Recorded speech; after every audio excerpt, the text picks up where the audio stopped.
Alright guys, we're here at Geo's Rub and Stuff. This is going to be our first video tutorial.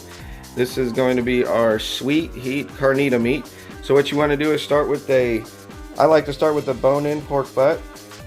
You can buy boneless as well if you'd like, but we like to do bone-in here. So I'm going to go ahead and kind of show you how I prep that. That is 2 pork butts in that package. So we'll go ahead and show you how we cut that down and get it ready for the oven.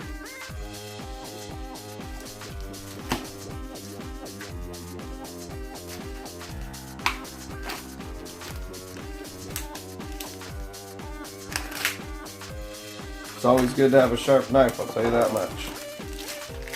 Just like to buy the bone in, just out of habit. And when I'm doing them on the barbecue, I always do the bone in, but this one's going to be in the oven. And I like to take and cut this into 3-inch chunks or so. So we'll get a nice big hunk there. We'll just cut that in half. So we want some good sized chunks here. This one will cut down a little bit more. We'll go ahead and cut this down. Starting to hit the bone there.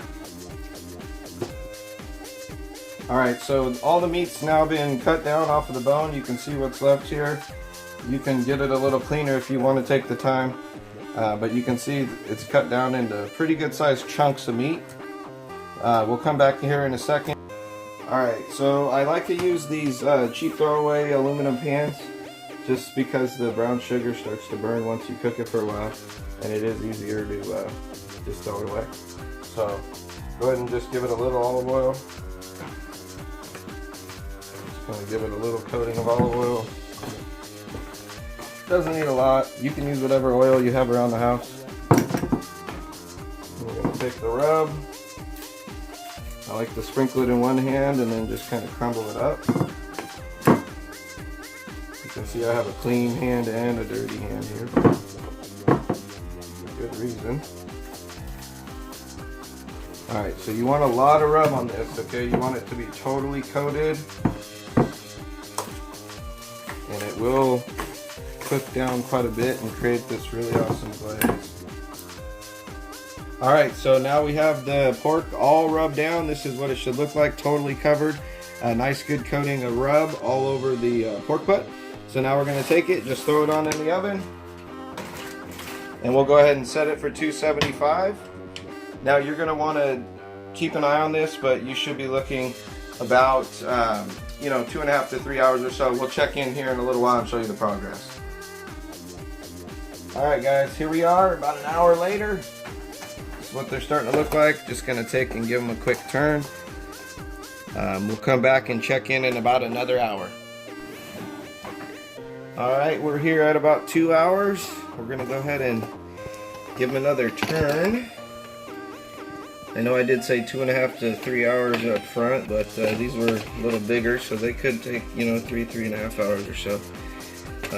They're definitely done right now, but we want to get them to where they shred. So we'll check back in here in about another hour or so. Alright guys, here we are. The meat's finally done. So this is what kind of product you're looking for at the end there. It's just going to shred up real easily. You can always cook this a little faster by turning it up, but I wouldn't go more than 350 with this. You can see how easily it shreds. You can get a fork in there if you want. So we usually take it, shred it up like this. There will be a lot of juice throughout the cooking process, so just keep in mind, just let it cook. Do not pour it out. So this thing had a lot of juice. We let it cook off, and that's what creates this yummy glaze in it. You don't have to shred it in the pan if you don't want to. Here it is, all shredded up, the end product. Oh, so delicious. Made with Geo's Rub and Stuff, sweet heat.